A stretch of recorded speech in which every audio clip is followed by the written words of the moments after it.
Welcome, curious minds, to another edition of the Deep Dive. And today, we are really plunging headfirst, let's say, into the internet's, well, wild side. Deep dive. Reddit stories. Oh, yeah. Good stuff. Because let's be honest, where else do you find such unfiltered, maybe wildly exaggerated, but still somehow relatable bits of, like, human drama? Right. It's like group therapy, but anonymous and probably less effective. Totally. So our mission today, we're Yeah. unpacking a classic, a tale of corporate backstabbing, you know. Hmm. You've got the villain boss, the hero who apparently alphabetizes their screenshots, and the ultimate office mic drop. The receipt keeper. Exactly. We're talking about that legendary saga. My boss tried to blame me for a client disaster, so I pulled the receipts. A title for the ages. Get ready for, I guess, insights, definitely some laughs, and maybe, just maybe, a sudden urge to organize your Google Drive, like right now. Yeah, it makes you think. And what's really interesting here is how these stories, even the ones screaming, I'm fiction, Yeah. tap into these like universal feelings about work. So we're going to look at the story, sure, but also the chatter around it. You know, the meta commentary, the digital water cooler gossip. Oh yeah, the comment section. The best part sometimes. It really tells you something about how we all process these online tales, which kind of begs the question, what are we actually learning from the internet's favorite and sometimes very repetitive fables? Okay, let's get into it. This story from user Uno Maconjero. Our hero. They're kind of new at the job, right? Few months in. Mm-hmm. And they notice this pattern. The boss, Carrie, loves to delegate. Specifically, the risky stuff. Ah, the classic pass the buck strategy. In those lovely last-minute fire drills. Meanwhile, if you need her, Poof. unreachable. Convenient. But anything high profile, anything shiny, oh, that was all Carrie. No. Every time. Of course. Got to get that visibility. So predictable, it hurts. It's like she had call screening for responsibility. Yeah, they did. And then the day, Yeah. last Thursday, dun, dun, dun, dun. The plot thickens. Big client presentation, and it just tanks, completely bombs. We're talking missing slides, old data, the works. Oh, no. The nightmare scenario. Hey, guess who's in the room? The CEO himself, probably tapping his pen, looking extremely unimpressed. Leaks, maximum pressure. And what does our dear Carrie do? Looks the protagonist dead in the eye. Yeah. Dead in the eye. And says, apologies, my associate must have sent the wrong version. Wow. Just threw them right under the bus in front of the CEO. The sheer unadulterated audacity. It's almost cartoonishly evil, right? Which, maybe keep that thought in mind. Right. So the key moment then, the protagonist's reaction, this is where it gets good. Instead of just crumbling, they'd actually planned ahead or, well, just done their job properly. They hadn't even touched the final deck. Hadn't touched it. Had even offered to help earlier. Right? Exactly, which Carrie had brushed off with a breezy, totally under control, famous last words. Always. So our hero, calm as anything, just opens the project folder on the shared drive, presumably. A magic folder. And boom, everything's there. Like digital footprints in the snow, timestamps, versions, even a Slack message from Carrie saying, basically, don't touch this, I got it. Oh, that Slack message. Chef's kiss. It's the digital equivalent of finding the murder weapon with fingerprints. Totally. A perfect little trail leading right back to her. Yeah. Sweet, sweet vindication. And here's where it goes from defense to offense. And honestly, this is where I started taking notes for like my own future conflicts. Aha, right. Professional My development. protagonist compiled everything into a PDF. A PDF. The most unassuming yet deadly office tool. Yeah, the silent killer. Titled it Timeline of Project Ownership. So polite, so brutal. Perfect And title. then just quietly sent it to our boss with a little note. Happy to walk through this if helpful. Ooh, the polite professional shank. Just devastating. It really is. It's not yelling, it's not confrontation, it's just here are the facts in a nicely formatted PDF. Enjoy. The corporate equivalent of bless your heart, but with documented evidence. Exactly. So the fallout by Monday. Swift. Decisive. Let me guess. Carrie found new opportunities. The story says Carrie was taking a leave to focus on personal development. Ah, the classic corporate euphemism for you're fired, but let's make it sound nice. Got it. Yeeted, as the kids say. Politely, but firmly. The OP even sums it up perfectly. I'm not saying I took her down. I'm saying she handed me the rope and then tripped over it herself. Beautifully put. Plausible deniability. And the cherry on top, our receipt-keeping hero, now leading the next client pitch. The ultimate promotion through competence, or, well, through someone else's incompetence. Which brings up a good point, actually. How much of this was just the PDF? Or was management kind of already wise to Carrie's leadership style? Yeah, that's a key question. Was the PDF the final nail, or did it just give them the excuse they were waiting for? Because usually one screw-up doesn't end a career unless there's, like, a history there. Right. Maybe the rope was already frayed. Okay, so that's the story. Epic, right? Truly, a modern workplace fable. But now the other story. The internet's reaction.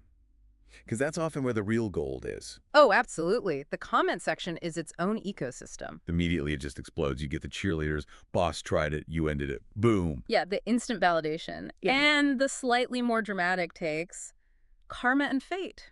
A deadly combination. Like a movie tagline. It's this massive digital high five, right? Totally. But then the meta commentary kicks in hard. Oh, yeah. Despite the story having a big, flashing fiction tag, like, seriously, you can't miss it. So many comments are just people yelling, "It's fiction." Right, over and over. Guys, fiction, see the tag, as if everyone else is completely oblivious. It's like they feel this deep personal need to point out the obvious. Like, they're the only ones who understand how Reddit tags work. It's fascinating. Is it helpfulness? Pedantry? Who knows? And then it goes even deeper down the rabbit hole.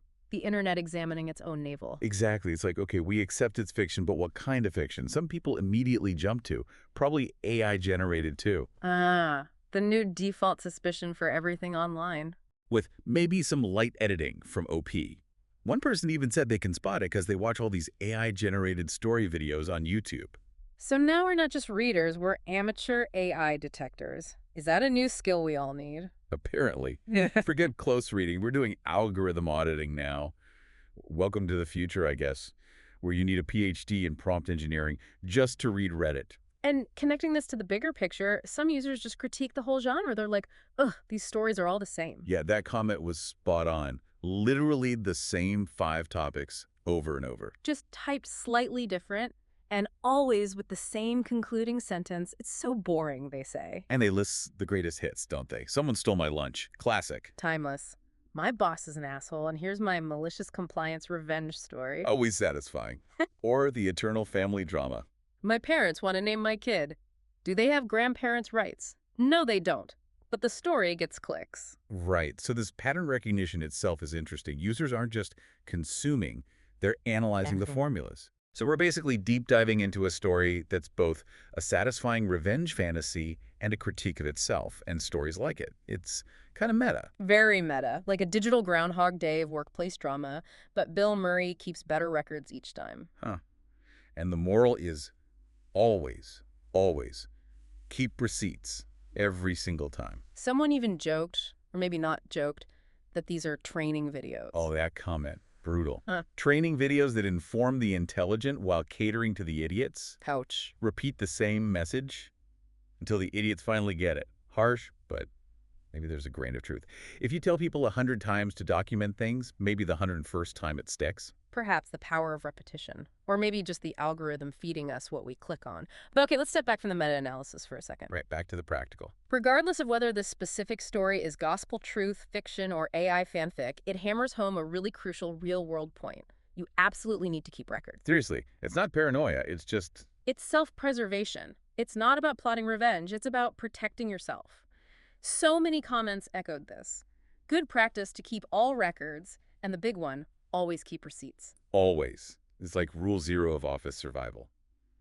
People shared their own stories too, didn't they? Like the person who said they took down a whole top management structure. Ooh, okay, that's next level. Because they always document everything. And they even explain how. Keep a log, bullet points, follow-up emails, summarizing conversations, include dates, times, names. Basically, build an undeniable paper trail. Or well, a digital trail, like creating your own personal archive of accountability. Yeah, fortress of facts. It's like having your own little incredibly meticulous, slightly passive-aggressive lawyer living on your hard drive. Which definitely raises a question for anyone listening. Are you, proactively covering your assets? Or are you just hoping for the best? Hoping the next Carrie doesn't land in your department. Exactly. It involves those kind of boring but super important habits. Sending that follow-up email after a meeting. Just to confirm, we discussed X and decided Y. Ugh, the CYA email. So tedious, so necessary.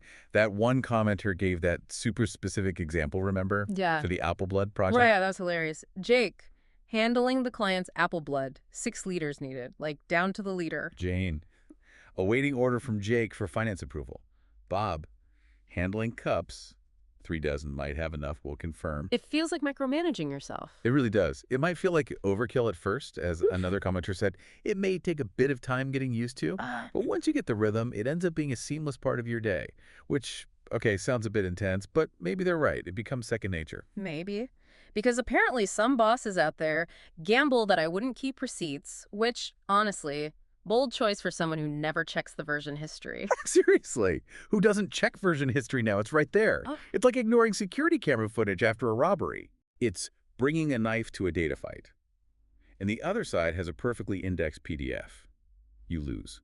And let's be fair to Carrie, or maybe unfair. Her excuse itself was just weak, wasn't it? Totally.